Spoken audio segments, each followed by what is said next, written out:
Le Bondi Blog investit le musée de l'histoire de l'immigration dans le cadre de cette journée Frères d'Armes sur France O.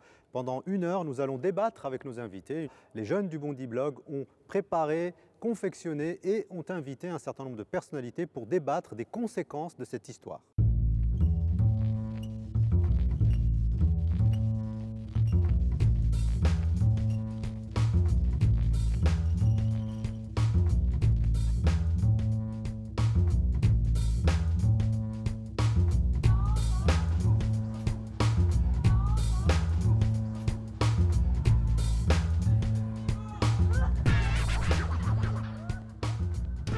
Avec nous pour débattre de ces questions, nous avons invité M. Yoro Diao. Bonsoir.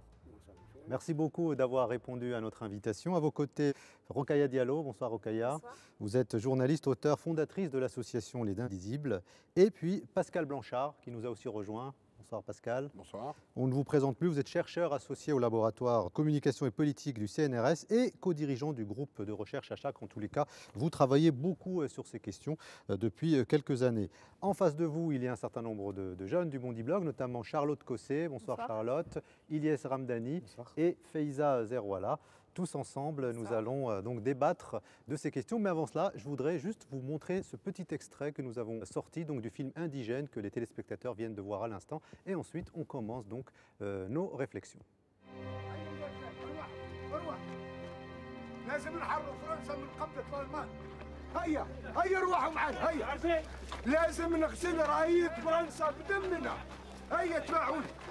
اخرجوا يا رجال هيا روحوا لازم نحرروا فرنسا لازم ونخرجوا من المأزق اللي تعيش فيه وعلى المال هيا يا رجال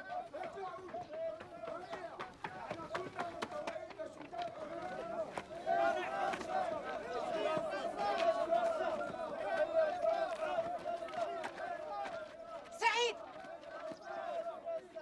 رجع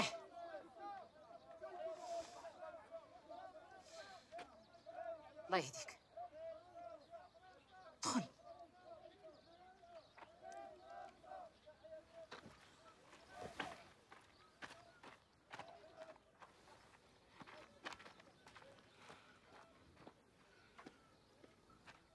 جدك ملي مشى مع الفرنسيس ما رجعش. ما تخافيش على الجال والدها، راني خفيف وبغيت نعاون فرنسا. عمر جاب الغابه ماكله ويا المعزن تاعي. هاي قتلوك ناكل تراب الارض وما تطيحش مني. طلب صعيب على والدها. الله يخليك خليني نمشي. كوني هانيه.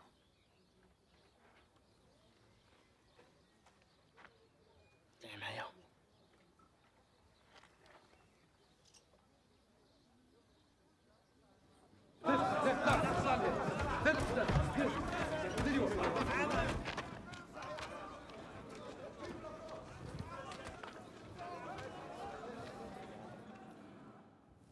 Voilà, donc c'était un extrait du film donc de Rachid Bouchareb. Charlotte. Monsieur Diao, on vient de voir la scène de la mobilisation. Est-ce que c'est une scène qui vous parle? Comment s'est passé pour vous votre engagement? Je n'avais pas le choix parce que j'étais déjà âgé. Je ne pouvais pas continuer des études. J'avais l'âge de rentrer dans l'armée pour poursuivre mes études, pour voyager. Ce qui m'a permis de venir en France ici, de continuer mes études, de me lever par l'effort. Mais avant de vous engager dans l'armée, c'était quoi l'image que vous aviez de l'armée française? L'armée française, qui colonisait en fait le Sénégal. C'était dur avec les tirailleurs. Il fallait vraiment venir dans l'armée pour s'engager, mais c'était dur. On savait que c'était dur. Ils n'avaient pas les mêmes salaires que les Français. Ils n'avaient pas les mêmes considérations. Non, il fallait vraiment être comme moi, avoir un objectif pour être dans l'armée. Moi, j'ai l'objectif de m'instruire, d'être gradé, parce que j'avais un peu d'instruction. Mais est-ce que c'était naturel, M. Diao, de s'engager dans l'armée française à votre époque, quand vous aviez 20 ans, 22, 23 ans? Eh bien, c'est parce qu'il n'y avait pas d'emploi. Donc c'était pour avoir une promotion finalement dans la vie. Une promotion, exactement. Pour en revenir à ce qu'on voyait dans l'extrait d'Indigène qu'on a vu, Pascal Blanchard, est-ce que c'est une réalité qui a traversé les époques? Est-ce que ça, finalement, la mobilisation des indigènes, est-ce que ça a toujours été ça? Oui, vous avez employé un mot d'aujourd'hui, vous pensez que la mobilisation, c'est partout pareil. La mobilisation, c'était dans des territoires comme l'Algérie, par exemple. Au Maroc, il n'y avait pas de mobilisation. Au Maroc, c'est des engagements volontaires, parce que chaque territoire colonial, par définition, porte bien son nom. C'est un territoire colonial. Et chacun avait un statut différent. Donc dans certains territoires, c'est la mobilisation. Vous ne pouvez pas dire non. L'Algérie. Dans d'autres territoires, vous pouviez avoir des volontaires à côté. Si vous refusiez Pascal Blanchard, qu'est-ce qui pouvait se passer? Comme en France. Vous ne pouvez pas refuser de faire l'armée en France et en Algérie. Quand il y avait l'appel au drapeau, vous ne pouvez pas. Non, mais concrètement, c'est quoi? Vous êtes emprisonné, comme en France. C'est exactement le même statut pour l'Algérie. Vous aviez donc des territoires au Sénégal, par exemple, certains territoires où ils ont connu la mobilisation. D'autres territoires n'ont connu que des volontaires. D'ailleurs, en 14-18, la célèbre mission de Diagne, par exemple, c'est d'arriver à trouver assez de volontaires pour envoyer des gens au combat. Et on a du mal à les trouver. Mais quelle était la tendance? Est-ce que les gens finalement se mobilisaient assez naturellement? Il y a 3 tendances, à peu près. Il y a eu 3 moments différents, pour les 2 conflits d'ailleurs. Vous avez une génération de gens qui souhaitent partir. C'est comme vient de le dire monsieur, avec vraiment de la précision, c'est une promotion sociale, c'est partir vers l'ailleurs, c'est avoir un emploi, c'est accéder à l'éducation, c'est peut-être aussi choisir. Donc tout le monde n'a pas subi son destin. Mais est-ce que vos parents, monsieur Dérault, vous encourageaient par exemple à aller sur la ligne là, que vient d'expliquer? C'est-à-dire de vous engager. Ils vous motivaient à vous engager parce que c'était aussi une issue pour chercher possible. une promotion. Comme j'ai dit, alors il fallait chercher une promotion. On n'a pas pu aller à l'école correctement. Au prix éventuellement de votre vie. C'était quand même pas une promotion comme ça. Qui ne risque rien à rien. Hein. C'était ça. Qui ne risque rien à rien. Pascal, la deuxième génération, c'est ceux qui, plus ou moins contraints par l'ordre social, vont partir. Vous voyez à un moment le chef, le caïd du village, qui commence à rameuter des troupes pour remplir en fait le quota qu'on attend de lui. Il est intermédiaire de la colonisation, il est donc aussi intermédiaire de la mobilisation ou du recrutement dit libre. Donc c'est une manière un peu contrainte. Où le chef de village vous fait comprendre que c'est bien que vous vous engagez pour faire plaisir, par exemple, au chef de cercle. Vous avez connu ça. Et puis il y a la troisième donnée qui a été des engagements contraints. On a connu ça en Afrique de l'Ouest, par exemple, en Afrique de l'Est également, à Madagascar, au Maroc. Certains sont partis contraints, forcés notamment à la Première Guerre mondiale, de moins en moins à la Seconde et pratiquement plus aucun pour l'Indochine ou le conflit algérien. Vous avez parlé de quotas, excusez-moi. Oui. La France cherchait uniquement le nombre ou est-ce qu'elle prêtait par exemple des qualités particulières à ces soldats des colonies? On crée des cartes où on définit qu'en fonction de la région, tel combattant à Aoussa, tel combattant du Rif marocain, tel combattant du Nord-Vietnam va être particulièrement précieux pour tel type de combat, en fantassin, en grenadier, ou voire même... Ils étaient classés en fonction un peu de leurs aptitudes au combat. Comme nos amis en province en France. Les intellectuels, l'administration française avait formé des éléments pour étudier les castes. Exactement. Ils connaissaient chaque caste, ce qu'il était capable de faire. Des types qui sont assez costauds pour le combat. Exactement. Ceux qui sont bien comme porteurs. Pour la marche, en montagne. Les Marocains étaient réputés pour être de très bons marcheurs dans les montagnes. Dans les montagnes, dans l'administration française. Mais tous ces soldats sous le terme indigène et aussi tirailleurs sénégalais. Ils n'étaient pas tous englobés sur le terme indigène. Quand est apparu ce terme est-ce qu'il était connoté déjà à l'époque? Est-ce qu'il est négatif encore aujourd'hui ou pas? Aujourd'hui, il est très négatif parce qu'il renvoie à un système de domination et d'inégalité. Celui qui fait qu'il peut y avoir sous les drapeaux ou au cœur de la République des gens qui ont un statut de citoyen, d'autres qui ne l'ont pas. Donc en gros, des gens qui peuvent voter, d'autres qui ne peuvent pas voter, alors que tout le monde peut aller mourir pour la guerre. C'est ce qu'on appelle une inégalité. Donc ce mot renvoie à cette inégalité. Mais dans le vocabulaire du 19e siècle, il renvoie d'abord à désigner une population qui est, en fin de compte, en dehors de la métropole et qui désigne l'ensemble des territoires coloniaux. Il est devenu très négatif avec les indépendances. Parce qu'à un moment, il a été revendiqué par ceux qui se sont battus pour leur indépendance en disant « nous ne sommes pas des indigènes, nous sommes vos égaux ». Et quelque part, ce thème, à ce moment-là, a pris cette connotation très négative. Alors, je vais vous proposer, si vous le permettez, un autre exemple, celui de Charles Nchoréré, qui donc fait partie de ces 50 pastilles que vous avez produit, Pascal Blanchard. Je vous propose son témoignage et ensuite, on rediscute après.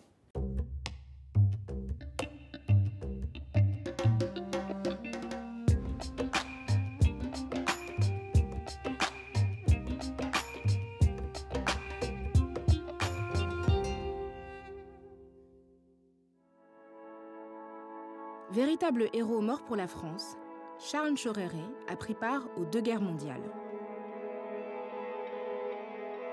Né à Libreville au Gabon en 1896, dans une famille de notables de l'Afrique équatoriale française, il s'engage en 1916 à l'âge de 20 ans dans un régiment de tirailleurs. Adjudant en 1919, Charles Nchoréré entre à l'école d'officiers de Fréjus, d'où il sort major en 1922. Il est d'abord envoyé en Syrie, où il est blessé au combat, puis au Soudan français. En 1933, promu capitaine, il commande une école militaire à Saint-Louis du Sénégal et forme toute une génération de futurs soldats africains de l'armée française sur le sol d'Afrique. En 1939, dès la déclaration de guerre, il se porte à nouveau volontaire. En mai-juin 1940, le capitaine Charles Choréré est en ligne dans la Somme, affecté au 53e régiment d'infanterie coloniale mixte sénégalais. Pour défendre un petit village près d'Amiens, la résistance de ces hommes est héroïque. Pourtant, le 7 juin 1940, débordés et épuisés, ils sont faits prisonniers. Alors qu'ils demandent aux Allemands à être traités en officiers français, un officier comme les autres, le capitaine Charles Choréré est sommairement abattu d'un coup de pistolet. Titulaire de nombreuses décorations, plusieurs monuments rendent hommage à ce combattant exemplaire venu du Gabon. L'un des symboles les plus éclairants de cette présence issue des quatre coins du monde dans l'armée française. Voilà, c'était donc une pastille frère d'âme, donc Charles Nchoréré, avec la voix off de Rokhaya Diallo. Alors, Faiza. Voilà. Vous, Rokhaya Diallo, comment est-ce que vous avez rencontré cette histoire? Est-ce que, par exemple, dans votre famille, vous avez un grand-père, un arrière-grand-père qui a combattu? J'ai un grand-oncle, effectivement, donc l'oncle de ma mère qui a combattu pendant les deux guerres. Puis surtout, moi, j'avais entendu parler de l'histoire du camp de Tiaroy. Ce sont ces militaires qui étaient considérés comme sénégalais, mais qui étaient originaires de divers pays d'Afrique, qui sont allés au Sénégal et lorsqu'ils ont demandé en fait leur solde, un solde équivalent aux soldats français blancs, ont été tués, en fait, ont été assassinés par le pouvoir français. Qu'est-ce que ça a provoqué en vous, une envie d'en connaître plus? Est-ce que ça a créé une révolte? Ça a créé plein de choses. Déjà, effectivement, l'envie d'être associé à l'histoire de France, de démontrer qu'en fait notre présence n'est pas une présence spontanée, parce qu'on parle souvent des immigrés et de leurs enfants comme s'ils venaient d'arriver et surgissaient de manière épisodique dans l'actualité, alors que finalement ils sont inscrits dans l'histoire de France depuis des décennies. Et puis autre chose, c'était de montrer que finalement, on parle beaucoup de ces immigrés, ces aïeux qui ont baissé la tête, qui ont rasé les murs. Et en fait, moi je me suis rendu compte que c'était absolument pas vrai. Et que finalement, il y a beaucoup d'héroïsme, beaucoup de fierté, énormément de dignité parmi nos aïeux qui n'ont finalement jamais baissé la tête et qui ont toujours été en fait debout en France, debout pour soutenir, pour défendre la France et pour être associé à cette histoire-là. Monsieur Diao, on a vu que Monsieur Choréré avait profité de l'avancement militaire français pour monter en grade. Comment ça s'est passé pour vous? On voit que vous avez des galons. Comme je vous ai dit qu'il fallait s'instruire pour monter en situation. Alors j'ai fait le peloton 1, peloton 2. J'ai été nommé sergent en Indochine. Je suis revenu en Algérie, je suis nommé sergent-chef. Alors j'ai eu 2 croix de guerre en Indochine. J'ai la médaille volontaire au feu. J'ai la médaille coloniale. J'ai été décoré par le président Sarkozy la médaille militaire. Tout ça, c'est une promotion. Il fallait donc rentrer dans l'armée pour avoir ça. Est-ce que c'est vrai, Pascal Blanchard, est-ce que c'est avéré historiquement que les soldats coloniaux étaient utilisés en première ligne et finalement étaient plus sujets à la mortalité, à la violence de la guerre? Si vous racontez ça, mon arrière-grand-père qui était breton, il vous expliquerait que les Bretons étaient aussi embarqués en première ligne. Un soldat, si vous regardez un soldat qui peut venir du Sénégal en 1915, un autre mobilisé par exemple dans le Mali actuel en 1917, a pu se retrouver en première ligne et être utilisé comme d'autres soldats, comme de la chair à canon. Et puis son frère, 1 mois, 2 mois après, être très présent en arrière, notamment dans le camp de Fréjus, où monsieur a été quelques années plus tard, qui était un camp d'hivernage pour les combattants. Si vous regardez les statistiques, parce qu'il n'y a que ça qui compte, est-ce que les Noirs sont plus morts que des Blancs ou que des Maghrébins au front pendant la Première Guerre mondiale? À 0,3% près, non. Ça dépend des régiments, ça dépend des bataillons, ça dépend des moments, ça dépend des conflits, ça dépend, si vous parlez des Dardanelles, vous parlez du front de la Marne, vous parlez de Verdun, du chemin des Dames, eh bien pas plus que d'autres. Donc cette question de la chair à canon, elle n'est pas tout à fait juste. Elle est philosophique quelque part. D'accord. Pourquoi on dit chair à canon? Pourquoi ce terme dans les années 20 a commencé à s'imposer notamment dans les mouvements noirs et revendicatifs anticoloniaux? Il s'est imposé parce que certains considéraient que ces Africains, ces Maghrébins, ces Vietnamiens n'avaient rien à faire dans ce conflit. Ce n'était pas leur. On a été les chercher au bout du monde pour une guerre qui n'était pas la leur. Certains ont donc dit, la chair à canon, elle est à la fois concrète pour certains, mais elle est surtout concrète politiquement. Nous n'avions rien à faire dans ce conflit, nous sommes venus là pour éviter la mort de soldats blancs, dans une guerre de blancs, et nous n'avions rien à faire là. À ce niveau-là, si vous me posez la question comme ça, je dis que oui, ils ont remplacé des morts français au front, comme des morts anglais au front, puisque c'était les deux armées qui ont utilisé soit des troupes venant des Indes, soit des troupes venant d'Asie, soit des fois des travailleurs venant de ces pays ou d'Afrique. On a parlé beaucoup, excuse-moi, on a parlé beaucoup également des soldats coloniaux qui étaient au front. Oui. Il y en a également beaucoup qui étaient mobilisés pour être à l'arrière. Bien sûr. Pendant la Première Guerre mondiale, notamment, il y a eu 120 000 Algériens qui ont été mobilisés pour intégrer les usines vidées par leurs occupants. Est-ce que le terme d'indigène recouvre aussi cette réalité? Quel était leur quotidien finalement? Le vrai terme, c'est travailleurs coloniaux même à l'époque. Ils avaient un statut qui était à peu près l'équipe. Aujourd'hui, je pense qu'un syndicat bourdirait en voyant leur contrat de travail. C'est-à-dire qu'ils n'avaient aucun droit. Ils étaient même obligés de vivre pour la plupart sur le lieu du travail. Et ce n'est pas que dans les usines. N'oubliez pas qu'ils ont été aussi dans les campagnes. C'est les premières moissons de 14 et de 15. Et en fait, il y en a qui sont venus de Madagascar, d'autres des Antilles, d'autres du Maroc, de Tunisie, d'Algérie, voire d'Indochine. Plus de 40 000 travailleurs viennent d'Indochine. On va même recruter 130 000 travailleurs chinois qui vont se retrouver sous contrat équivalent des indigènes. Exact, indochinois et chinois, les Chinois de la Grande Guerre. Il y a même, si vous montez du côté d'Amiens, vous avez des grands cimetières pour ces hommes qui sont venus nettoyer les tranchées. Est-ce que c'est moins noble dans la perception collective finalement? Oui, un tout petit peu. Quelque part, on les a considérés comme étant d'abord des voleurs de travail. Il ne faut jamais oublier ça.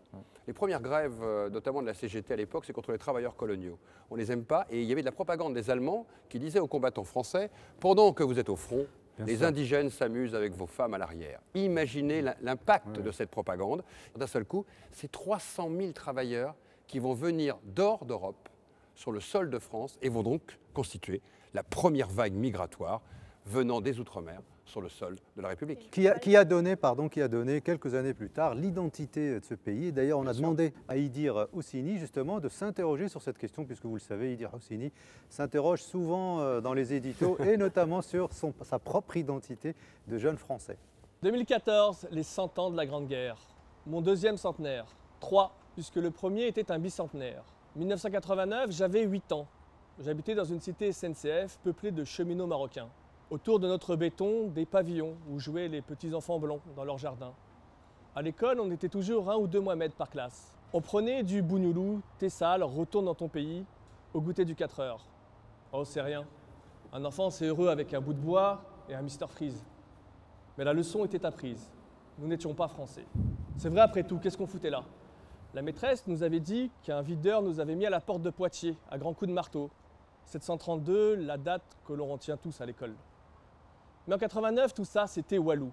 Parce qu'en 89, on fêtait la Révolution, la vraie, l'unique, la grande, comme disait Lénine, la Révolution française. À la télé, dans la presse, dans les journaux, à l'école, on ne voyait que ça. Des hommes sans slip, prenant d'assaut la Bastille, la tyrannie et l'injustice de ce monde. Liberté, égalité, fraternité pour tous les hommes de la terre, gitans et musulmans compris. Révolutionnaires. Pour Mardi Gras, mes camarades et moi, on était sortis de nos écoles pour fêter la Révolution dans la rue. J'avais le costume de paysan français le plus moche de toutes les écoles. Un kawaii et un sac bleu-blanc-rouge de chez Carrefour en guise de bonnet phrygien. Mais peu importe, j'étais moi aussi, désormais, un enfant de la Révolution. 2014, j'ai 33 ans. Les bougnoulous et retourne dans ton pays me sont toujours adressés. Pas depuis une cour de récré, mais dans la presse, YouTube ou sur un plateau télé. C'est que la magie de 1914 n'agit pas comme celle de 1789. Le traité de Versailles, ce n'est pas la déclaration des droits de l'homme. Père a quand même fêté l'événement. Comme tous les chauffeurs de taxi, il croit que la route est à grand-père et que ses collègues de 14 ont sauvé le pays sur les bords de la Marne. Les taxis, insiste-t-il, pas les VTC, ces voleurs de pain qui n'ont jamais rien fait pour la France. Contrairement aux 2 poilus qui sommeillent dans un cimetière dans le village à papa en Algérie, gazé pour la France. Voilà, c'était donc l'édito de Idir Houssini pour donc annoncer ce deuxième plateau où nous a rejoint Georges Paul-Angevin. Bonsoir madame. Bonsoir. Je rappelle que vous êtes ministre des Outre-mer et auparavant vous étiez ministre délégué auprès du ministre de l'Éducation nationale chargé de la réussite éducative entre mai 2012 et mars 2014, c'est juste? Absolument. Très bien. Et avec vous aussi, donc nous ont rejoint 2 jeunes filles, Claire Diao et Myriam Bokobza, donc qui formeront le binôme pour ce deuxième plateau. Claire. Alors l'expérience de la guerre a été essentiellement et également comptée par des Africains. On peut parler au cinéma de Kantiaroy d'Ousmane Sembène ou dans la littérature Amadou Hampâté-Bâ avec Amkoulel l'enfant Peul. Mais l'expérience par contre de ces indigènes qui vont combattre d'autres indigènes dans les guerres de décolonisation est très peu abordée. Madame la ministre, est-ce que vous pensez qu'il n'y a pas une responsabilité de l'État français à transmettre cette histoire aussi aux petits-enfants, on peut dire, d'indigènes que nous sommes ? Je pense qu'effectivement, dans le cadre des commémorations de 1914, il était temps de rappeler la part qu'ont prise les soldats des Outre-mer, tant d'ailleurs Première Guerre que Deuxième Guerre. Parce que nous sommes dans une société où très souvent, on fait à un certain nombre de jeunes, qui soient issus de l'immigration, qui soient issus des Outre-mer, un peu un procès en termes de droits et de devoirs, en leur disant qu'ils ont des droits mais qu'ils doivent payer les devoirs. Et je crois qu'il faut vraiment toujours rappeler qu'ils descendent de parents, de grands-parents, qui, avant même d'avoir tous les droits, ont exercé les devoirs et ont payé quand même, on dit l'impôt du sang, qui était quand même la preuve la plus intégrale d'attachement aux valeurs de la République. Mais il y a la question aussi de la transmission. Voilà. Comment on apprend ça Voilà. Comment, on ne le sait pas assez. C'est aussi le rôle de l'État. C'est aussi le rôle de l'État. C'est vrai qu'ils ont été souvent, ils ont eu l'impression d'avoir été oubliés. Donc je crois qu'effectivement, il y a tout un travail de mémoire à faire. Et ce travail de mémoire, c'est aussi pour dire à tout un chacun, on vit dans ce pays, il me semble qu'en quelque part, adhérer aux valeurs de la République et les défendre, c'est aussi défendre l'héritage de nos grands-parents. Ça fait un certain temps que le constat est posé, cette absence de transmission. Qu'est-ce qui pêche dans le fait de transmettre mieux cette histoire? Là, en fait, le centenaire de la Première Guerre mondiale, il y a eu très peu de commémorations qui ont associé ces combattants indigènes. Comment est-ce que vous l'expliquez? Est-ce qu'il n'y a pas un complexe finalement français par rapport à tout ça? Alors, je pense qu'il y a deux aspects. D'une part, il ne suffit pas d'instaurer une commémoration pour qu'elle marche. Quand même, il faut rappeler que le 6 juin, on a fait venir un certain nombre d'anciens combattants des Antilles et qui sont venus et on a rendu hommage au rôle des dissidents ils étaient pendant la Deuxième Guerre. Est-ce que vous pouvez le détailler davantage? Parce que je sais que vous travaillez sur ce sujet-là. C'est-à-dire qu'il y a eu une mobilisation pendant la Première Guerre mondiale des Antillais, mais il y a une dissidence pendant la Deuxième Guerre. Voilà. Il y a une vraie différence. Vous vous souvenez que durant la Deuxième Guerre, à un moment donné, l'État français, Pétain, donc, il capitule devant les Allemands.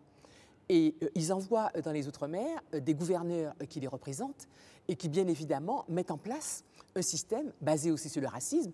On élimine les élus locaux, on les remplace par des gens représentatifs de la bonne couleur, etc. Bon.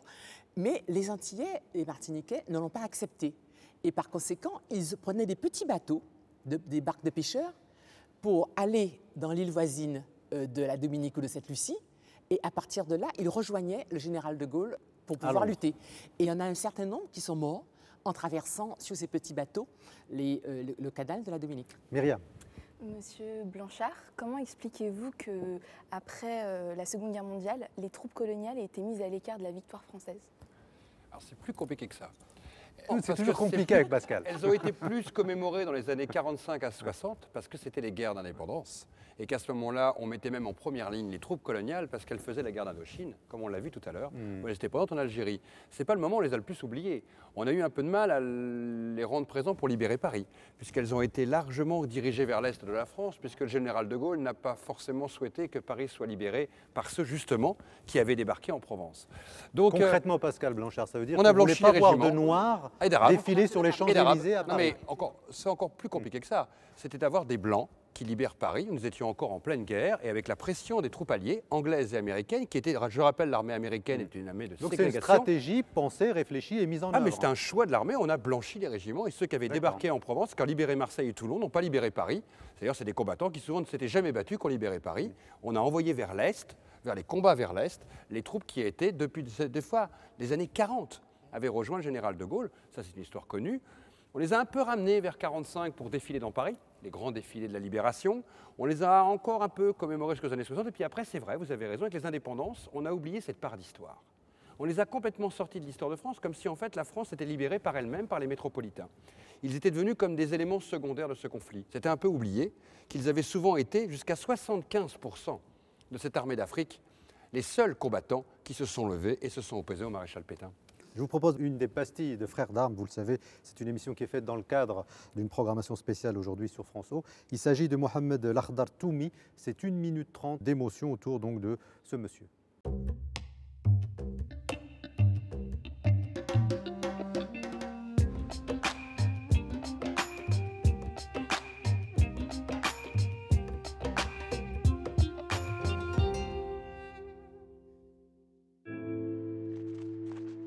Mohamed Lakhdar Toumi a marqué de son engagement l'histoire de la résistance.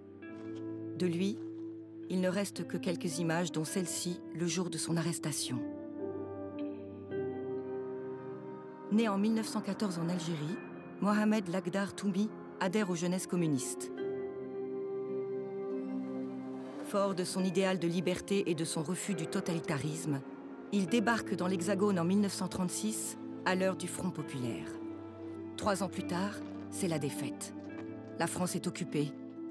Il s'engage dans la résistance. Il participe à plusieurs sabotages, notamment à l'usine Bosch de Saint-Ouen où il travaille. Il passe ensuite totalement dans la clandestinité en intégrant les francs-tireurs partisans français de Paris. Recherché par la Gestapo, il est arrêté à Joinville le 30 janvier 1943. Enfermé à la prison de Fresnes, il est torturé, déporté au camp de concentration alsacien du Struthof, puis il est envoyé à Dachau. Il parvient à survivre jusqu'à la libération du camp par les Américains. Loin de renoncer au combat, il rejoint immédiatement les forces françaises de l'intérieur avec le grade de sergent. La guerre terminée, son idéal de liberté et de justice le porte naturellement à prendre fait et cause pour l'indépendance de l'Algérie, ce qui lui vaut d'être emprisonné en novembre 1954. Il ne sera libéré que de longues années plus tard, mais demeurera pour tous ses compagnons de combat et de lutte politique un grand résistant et un grand militant. Voilà, c'était donc le portrait de Mohamed Lakhdar Toumi. Claire. Alors, une question pour Rokhaya Diallo, qui est un peu plus peut-être de notre génération. Comment est-ce que vous vous positionnez par rapport au fait que nombre de films qui ont accusé un peu le colonialisme français, qui a critiqué toute la situation française en Afrique, aient été censurés en France? Là, il y a eu de nombreux films depuis Afrique 50 de René Vauthier.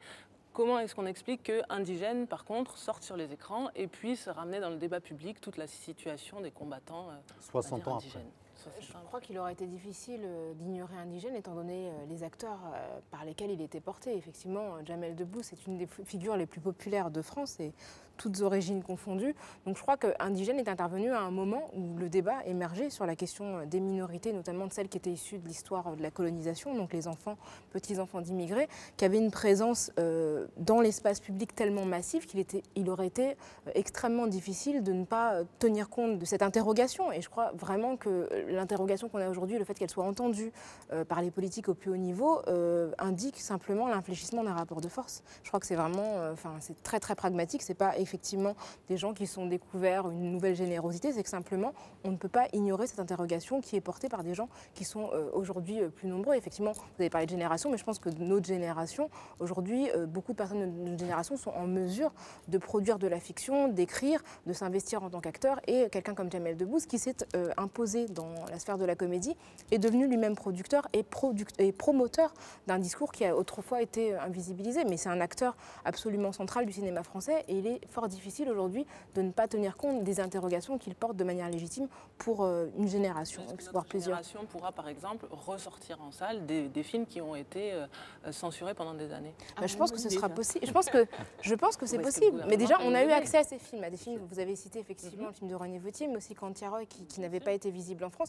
On a eu accès à ces films, on a pu les voir et on peut aujourd'hui en parler de manière totalement libre. Donc je crois qu'il est possible. Moi, le Cantiaroy, je l'ai vu dans une salle de cinéma parisienne du 6e arrondissement, donc c'est pas une grande visibilité, mais il y a cette possibilité aujourd'hui qui existe et je crois que c'est la preuve qu'il sera possible pour ces générations-là, non seulement de revoir ces anciens films, mais aussi d'en produire de nouveaux de manière plus libre qu'auparavant. Myriam. Monsieur Blanchard, comment expliquez-vous que cette histoire qui a été occultée pendant plusieurs décennies soit peu ou pas du tout transmise pour les nouvelles générations. Parce que pendant très longtemps, le fait militaire, on n'a pas mesuré l'importance que ça avait pour raconter cette première génération de gens présents, les migrants, les combattants, les héros, les résistants, les engagés. Et qu'on a pensé qu'elle n'était pas liée à l'histoire de l'immigration qui se limitait trop souvent à l'histoire des travailleurs. Et on n'a pas mesuré que justement ces travailleurs qui étaient venus en 14-18, ces premiers combattants qui avaient été dans les tranchées, mais qui avaient rencontré des hommes et des femmes, et il y avait des histoires d'amour qui s'étaient installées, ceux qui même étaient restés ici, en métropole, comme on l'appelait à l'époque, c'était en fait la première génération d'une longue histoire en commun. Et qu'il fallait repartir avec cette histoire, comme celle des artistes, les tout premiers qui sont arrivés, pour arriver à comprendre comment ce pays en fait s'est bâti.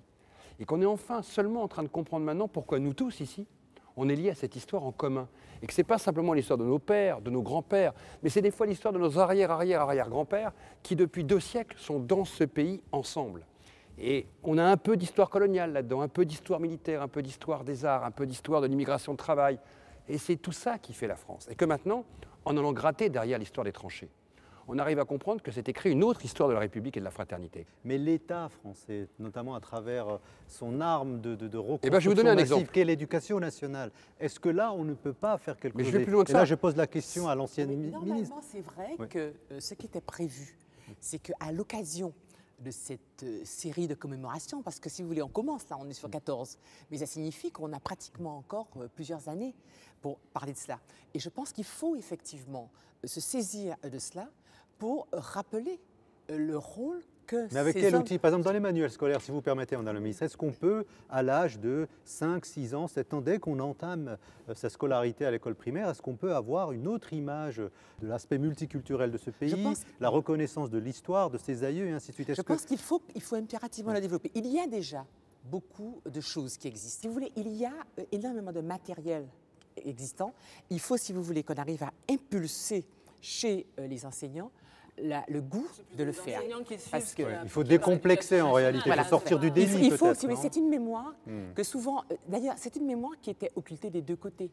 Parce qu'après les indépendances, finalement, beaucoup de gens ne se sont plus intéressés au fait qu'ils avaient défendu la France et qu'ils s'étaient sentis sans soldats français. Vous voyez, moi, ce qui m'a frappé, si vous allez par exemple au Fort de Joux, la mémoire de Toussaint Louverture, qui était le père de l'indépendance haïtienne, vous voyez que Toussaint Louverture, quand il correspondait avec Napoléon et qu'il voulait se faire respecter de Napoléon, il lui rappelait qu'il était un général français. Ce que Napoléon, évidemment, avait parfois un peu de mal à reconnaître. Mais je crois que c'est, même stratégiquement, c'est pour une partie de la population de ce pays à qui on fait souvent un procès en illégitimité, je pense qu'elle doit aussi se saisir de cette mémoire et la faire vivre. Mais est-ce que justement l'éducation nationale n'a pas eu peur de raconter cette histoire qui est aussi l'histoire d'une injustice, n'a pas eu peur de créer du ressentiment chez ses descendants de soldats indigènes auxquels on aurait expliqué que leurs ancêtres ont été traités avec injustice? Et pour rebondir sur ce que dit Faiza, c'est vrai que nous, quand on a étudié, l'image du tirailleur sénégalais, c'est le Yabon Banania avec son chapeau rouge, mais à aucun moment on nous a appris qu'après la guerre, on envoyait ces mêmes soldats combattre les guerres d'indépendance des autres pays. Donc au final, c'est l'Empire français qui a porté les indigènes les uns contre les autres. Et donc il y a un vrai besoin, une vraie légitimité aujourd'hui, en 2014, d'interroger cela dans les cours d'histoire. Je pense que, si vous voulez, ce qui s'est passé aussi beaucoup, c'est que ce qui concerne les Outre-mer, les colonies, ça suscite un intérêt limité de la part de la grande masse de la population. Mais il me semble qu'il nous appartient aussi, et avec une maison comme ici, la Cité de l'Immigration, il nous appartient de faire vivre cela. Alors, on va poursuivre notre débat, mais avant cela, on va laisser partir Pascal Blanchard. Merci beaucoup, Pascal, d'être venu nous rendre visite. Merci aussi à Claire Diao et à Myriam Bokobza. Et on se retrouve juste après la pastille de Faiza pour poursuivre ce débat. Il est grand, il est fort, il a sauvé des vies pendant la guerre, il a été blessé, traumatisé. Puis il est rentré chez lui, estropié, le cœur et la tête toujours hantés par les scènes qu'il a vécues. Lui, c'est notre G.I. Joe national, notre Rambo à la française, un héros venu des colonies célébré par tous. Des films au patriotisme triomphant, Marseillaise en bande-son, béret et baguette sous le bras lui ont même été consacrés. Dans tous les livres d'histoire, il a été porté au pinacle pour sa bravoure, plus fort qu'Astérix et Schwarzenegger réunis. Oui, ce jeune soldat venu des colonies qui a préféré tâter du fusil au lieu de glander à la cafette aux frais du Crous a été remercié pour son sacrifice pour la France. Ben non, En fait, ça ne s'est pas vraiment passé comme ça. Enfin, d'une certaine façon, il a été remercié, mais plutôt comme on congédie un domestique qui s'est acquitté des basses œuvres. Aussi, c'est un peu de sa faute tout ça quand même. Il n'avait qu'à pas être noir ou arabe. Déjà, quand on est un peu plus coloré que la moyenne et que ce n'est pas le résultat de 2 semaines passées à bronzer sur une plage à la grande mode, c'est compliqué. On a du mal à louer un appart ou à rentrer en boîte, à part si on est videur. Alors imaginez défiler sur les Champs-Élysées. C'est de la science-fiction. Sur la photo de famille, ça fait tache. Officiellement, le soldat indigène reste un frère d'armes. Dans les faits, c'est le cousin serviable qui a aidé sans rechigner pour le déménagement, mais dont on a honte. Celui qu'on prévient 2 semaines avant le mariage en espérant qu'il ne puisse pas s'organiser pour assister à la cérémonie. Au pire, il y a un plan B, on l'installera à la table du fond, vous savez, celle des collègues là qu'on a été obligés d'inviter pour des raisons diplomatiques. Les indigènes n'ont pas été invités à la noce alors qu'ils ont quand même pris part au plus gros des plans galères jamais inventés et en plus ils n'ont même pas eu droit au dragée. En fait, la France s'est comportée comme une adolescente en pleine crise, amnésique, ingrate et rapia. Là encore, je suis un peu sévère, les tirailleurs sénégalais ont eu droit à leur quart d'heure warolien quotidien, on a collé leur tête, tout sourire au dos des boîtes de chocolat en poudre, alors que franchement, il n'y a pas de quoi rire. Voilà, c'était le point de vue de Faiza qui est juste à ma droite. Nous ont rejoint Kaina Mkedem, bonsoir Kaina, et Bala Fofana. Bonsoir. Bonsoir Bala. Donc c'est d'ailleurs Kaina qui pose la première question. Alors en fait, moi je vais rebondir totalement sur les propos de ma collègue Faiza. En fait, j'ai l'impression, si je peux me permettre, qu'en fait au ministère, il y a un mec, il est là avec sa calculatrice et il fait des croisements entre l'espérance de vie des tirailleurs, le montant des pensions, et puis ça traîne. Et bon, si tu l'as fait en 2006, on en aura perdu tant, et puis si tu l'as fait en 2008, on en aura perdu encore tant. Donc rentabilité. Est-ce que finalement les tirailleurs, tous ces combattants qui ont galéré, Faiza l'a très bien dit, ils coûtent moins cher avec une plaque commémorative qu'en revalorisant tout simplement avec dignité leur pension? Moi, c'est ma question en fait. Je pense qu'effectivement, comme on l'a dit, ils ont été oubliés un peu par tout le monde. Il a fallu qu'il y ait des initiatives pour rappeler ce qu'avait été leur combat, pour que, effectivement, la pension, ils la percevaient au tarif local, ce qui fait que c'était 3 fois rien. Mais à chaque fois, nous sommes dans une société où les choses, il faut un peu se bagarrer pour les avoir.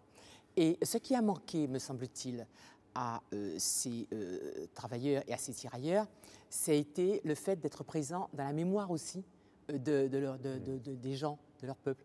Vous voyez, il a fallu qu'à chaque fois qu'il y ait une bataille, et quand il y a une bataille, on a arraché ça s'est amélioré. Bon, et il a fallu le film indigène qui là a ému tout le monde pour qu'on rende un petit peu, on se rappelle ce combat qui avait été mené par eux pour la France. Mais il me semble que ça, souvent dans notre société, il ne faut pas toujours se dire comment ça fait-il que personne n'ait rien fait. Il faut se dire aujourd'hui, moi, qu'est-ce que je fais pour que les choses bougent, pour que les choses avancent. Mais lorsqu'on le fait, Madame la Ministre, on est aussi des fois taxé de communautariste, de revendications permanentes. Il y a une vraie schizophrénie en fait en termes de réponse. Il y a un peu de ça, mais je crois que nous sommes dans une société où si moi, je ne m'occupe pas de ce qui me concerne, de ce qui me touche, il ne faut pas s'attendre à ce que quelqu'un d'autre le fasse à ma place. Oui, alors c'est une question de droit, en fait, vous voulez dire. C'est Oui, plutôt une question de droit. Et même quand les droits sont, vous l'avez très bien dit, quand on revendique ces droits-là, là encore, il y a des inégalités. J'ai des chiffres. Un retraité de la carrière militaire française, il a touché en 2010 7 500 € par mois. Et pour les troupes coloniales, c'était 643 €. Donc les gars, ils étaient sur le même terrain.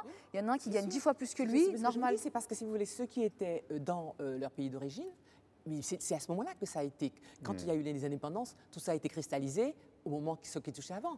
C'est là qu'il y a eu la justice. Mais là encore, il fallait que quelqu'un, d'abord, se souvienne de leur sacrifice et ensuite se batte pour leur faire obtenir leurs droits. Est-ce qu'on n'a pas joué la montre, justement, attendre qu'ils meurent tous Je pense qu'ils n'ont rien joué du tout, tout le monde les a oubliés, c'est surtout ça. Enfin, mais il y a eu quand même des associations qui ont milité de longue date. Je vous dis, par exemple, s'agissant des dissidents antillais, eh bien, il y a eu des mouvements d'anciens combattants, etc. Mais il a fallu le film de Zane Palsy, qui est un film qui, effectivement, avait été à un large public et a ému, pour qu'on se dise « Ah oui, c'est vrai, ces gens-là étaient venus défendre la France. » Bala. Alors, moi, j'ai une question pour Rokhaya. En 1948, Senghor écrivait « Je déchirerai sur les rires bananias sur tous les murs de France ». 66 ans après, est-ce que les rires bananias ont disparu des murs et des écrans ?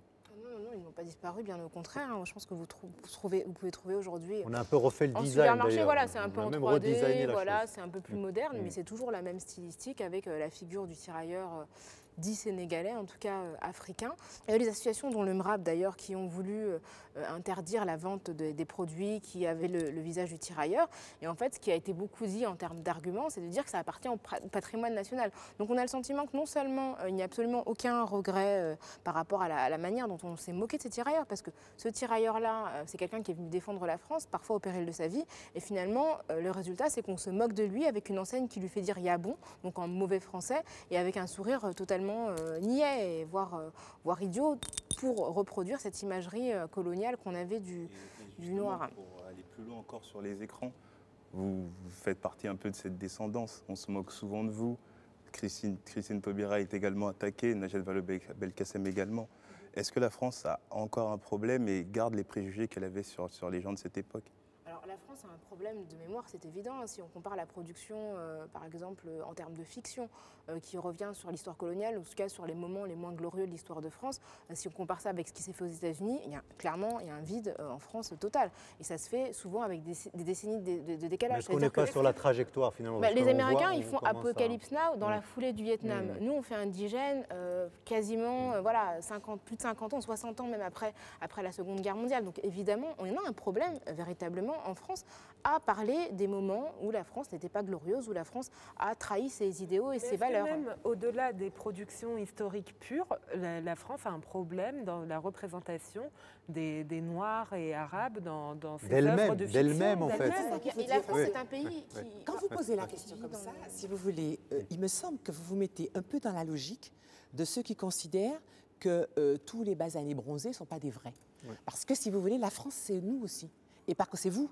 Et c'est le message qu'on leur a envoyé, Madame la Ministre, pendant des années et des années. Mais à ce moment donné, il faut bien qu'ils se disent qu'on ne va pas passer son temps à regarder des gens qui vous disent « vous n'êtes pas des vrais Français, des grands, machin », et laisser faire. Je pense qu'à un moment donné aussi, si on considère que la France, c'est nous tous, eh bien, il me semble qu'on a à se battre pour éviter qu'une partie de la France défigure la France. Mais vous aussi, par exemple, Madame la Ministre, vous aussi, par exemple, dans la classe politique, vous êtes ultra minoritaire, parce qu'on ne voit pas beaucoup de Georges Paul-Langevin, finalement, dans la classe politique française. Par exemple, en 2012, il y a eu à l'élection, il y a 570 députés à l'Assemblée nationale.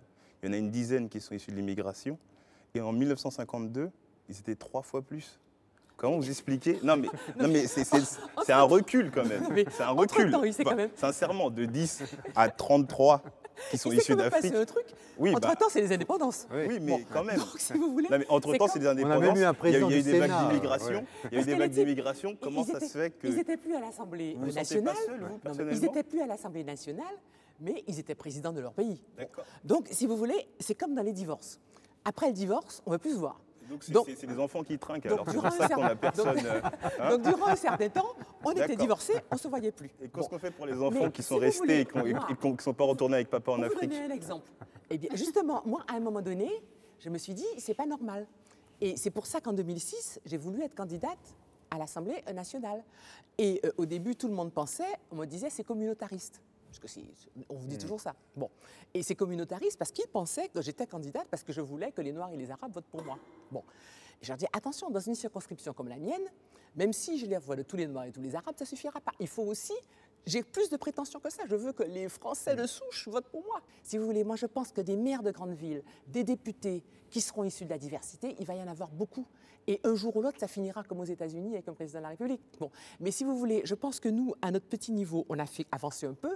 Vous, après votre génération, eh bien, effectivement, c'est à vous maintenant. Alors, je vous propose, si vous le voulez bien, à tous les 5, la pastille de Joséphine Baker, qui est encore un autre symbole, justement, qui a fait le tour de tous les écrans depuis quelques années. Et on en rediscutera avec Rokhaya Diallo, notamment, puisqu'on travaille sur cette question de l'imagerie autour donc, de ces questions-là.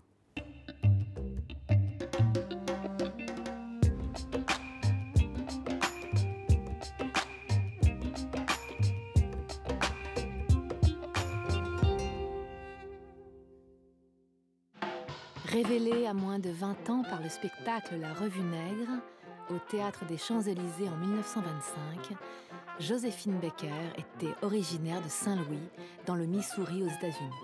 Vedette de music-hall, star internationale, Elle obtient la nationalité française en 1937. Pendant la drôle de guerre, elle parcourt le front et chante pour les soldats J'ai deux amours.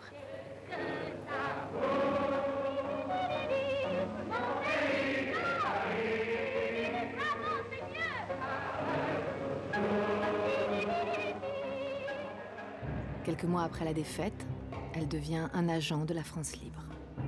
Elle use tout d'abord de sa notoriété pour recueillir, dans les dîners des ambassades, de précieuses informations pour la résistance. Et en 1941, elle part pour Alger sous couvert de ses activités artistiques, avec pour mission de recueillir des renseignements.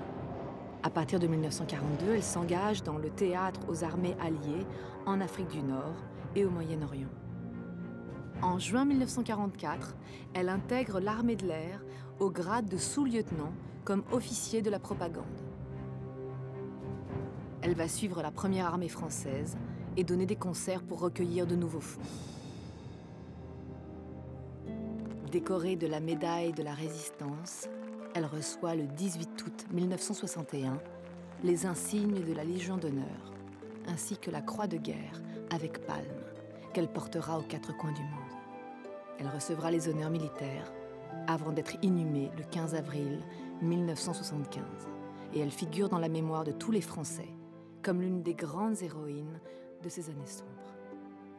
Voilà, c'était le portrait de Joséphine Baker dans le cadre donc, de Frères d'Armes, donc cette émission qui est organisée ici donc, au Musée de l'Histoire de l'Immigration. Rokhaya Diallo, on vient de voir une pastille sur Joséphine Baker qui s'est illustrée dans le divertissement. Est-ce qu'aujourd'hui on est sorti de ça? Est-ce qu'aujourd'hui les enfants issus de l'immigration, voilà, dans la société française, on a compris qu'ils pouvaient s'illustrer dans d'autres champs de compétences que la danse, le foot et la musique? Alors déjà, la première chose que je remarque, c'est que c'est une femme, on parle de frères d'armes, mais il y avait aussi des sœurs, des femmes, voilà, qui ont participé aux différents efforts de guerre, et c'est important, il me semble, de le rappeler.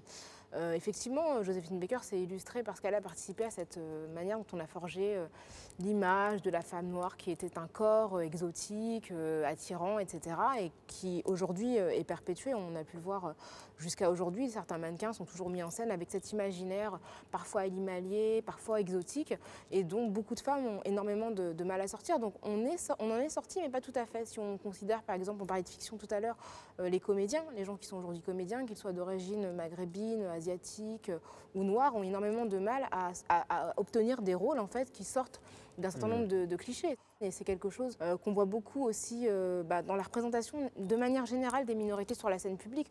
Ils n'ont pas beaucoup de mal à s'illustrer dans le domaine sportif, dans le domaine artistique, parce que ce sont des domaines dans lesquels on considère qu'ils sont légitimes. Mais dès qu'il s'agit de politique, je trouve que ça reste extrêmement timide. Est-ce que lorsqu'on est donc ministre issu dit de la diversité, est-ce que l'on doit travailler uniquement sur les questions dites de la diversité, ou est-ce qu'on peut faire comme Césaire, par exemple, qui a été quand même à l'origine de la départementalisation du territoire en France? Est-ce qu'on est aussi en charge et légitime pour traiter des questions qui n'ont rien à voir finalement avec le prisme dans lequel on nous enferme? Moi, quand j'étais députée du 20e, je travaillais pour tous les habitants du 20e, quelle que soit leur religion ou leur couleur de peau.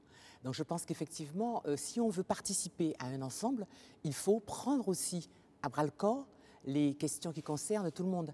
Et il faut se dire qu'effectivement, si on se met ensemble pour se battre, pour améliorer la situation des uns et des autres et des exploités de cette société, en tout cas des plus modestes, eh bien, ça ne sera pas une histoire de noir, de blanc, de maghrébin. Mais Madame la Ministre, est-ce qu'on ne peut pas aller un peu plus loin dans la provocation? Est-ce que finalement, le fait de s'engager dans l'armée, le projet militaire, n'est pas aussi une source de cohésion d'une société? Eh bien voilà, mais vous savez, regardez, vous avez quand même, il faut quand même rappeler que si Paris n'a pas été détruit en 1914, c'est parce qu'à la tête de la défense de Paris, il y avait un Antillais qui s'appelait Mortenol, qui était chargé de la défense de Paris.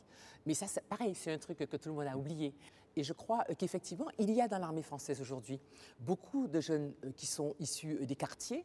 15%, on dit par exemple qu'il y a 15% de musulmans, par exemple, et qui font des militaires, qui sont justement des militaires qui peuvent défendre leur pays. D'ailleurs, il faut rappeler que sur le front des opérations extérieures, puisque vous savez, aujourd'hui, l'armée française est engagée dans un certain nombre de conflits dans le monde, eh bien, les soldats d'outre-mer ou issus de la diversité, ils payent un tribut souvent lourd. Là encore, ils repayent l'impôt du sang. Donc il faut le dire, ça, si vous voulez. À ce sujet, moi, je connais justement un jeune qui s'est engagé. Et vous savez, c'est quoi la première raison pour laquelle ils sont engagés? La déception de la société civile. Donc on ne peut pas s'engager à l'armée parce qu'on est déçu de ce qui se passe dans le civil et qu'on cherche un cadre dans l'armée. Ce cadre, on doit l'avoir dans la République, normalement. Je pense que si nous ne voulons pas que les valeurs de la République soient un peu détournées par des gens qui, à mon avis, veulent surtout exclure une partie de la population, eh bien, il faut d'abord que les jeunes les connaissent, que les jeunes les intègrent et que les jeunes se disent qu'aujourd'hui, de la même manière qu'autrefois, quand il y a eu la libération de l'esclavage et tout ça, c'est les valeurs républicaines qui ont protégé les gens. Je suis vraiment convaincue qu'aujourd'hui, si on veut éviter des dérives, et notamment la venue de partis extrémistes, il faut d'abord que nous connaissions les valeurs de la République et que nous les portions. Il faut les comprendre, les apprécier et les porter. Rokhaya Diallo, le dernier mot pour vous. Est-ce que vous, en tant que jeune Française aujourd'hui, on vous voit partout, vous défendez, d'ailleurs on vous dit même que vous êtes activiste, ce qui est en français négatif alors qu'aux États-Unis c'est très positif. Vous écrivez des livres. Quel est votre sentiment en quelques mots sur l'état de la société française aujourd'hui par rapport à toutes ces questions que nous avons évoquées depuis bientôt une heure? Je crois qu'il y a beaucoup de peurs qui s'expriment de la part de personnes qui sont effrayées devant le visage multiculturel de la France. Malgré tout, je crois que cette transformation est inexorable, qu'elle est en train de se produire et que les gens qui se manifestent avec la plus grande arrogance, avec la plus grande virulence, notamment je pense à un certain nombre de mes confrères éditorialistes, ils le font parce qu'ils sont désespérés, ils sont désemparés. Et pour moi, c'est une manifestation de peur, mais qui ne produira pas d'effet sur le fait que concrètement, la France telle qu'elle existe aujourd'hui, telle qu'elle se transforme avec ses enfants, petits-enfants d'immigrés post-coloniaux qui vont avoir des enfants et eux-mêmes des petits-enfants, eh bien c'est la France de demain et je suis assez optimiste sur la suite. Si aujourd'hui le climat est extrêmement tendu, extrêmement dur, c'est parce que le changement est en train de se produire. Les identités sont vouées à se transformer, à évoluer et c'est quelque chose qui fait partie de l'histoire du monde et jamais un pays est resté tel quel pendant des millénaires. Donc c'est le cas de la France, mais comme c'est le cas d'autres pays qui parfois prennent les choses aussi avec un peu plus d'humilité. Donc j'espère que l'avenir sera un peu plus souriant sur ce plan-là. Merci beaucoup Georges-Paul Angevin d'être venu. Merci Rokhaya Diallo et Pascal Blanchard qui nous a quittés tout à l'heure. Et bien sûr Monsieur Yoro Diao qui nous a fait l'amitié d'être présent et donc de témoigner ici donc, sur ce plateau. Je remercie aussi Faiza Zerwala et tous les jeunes du Bondi Blog qui ont donc fait cette émission autour du patron de cette émission qui était donc Idir Hosseini. Merci beaucoup à Zadig Productions, merci aux équipes de France O. On se retrouve une prochaine fois pour un nouveau numéro.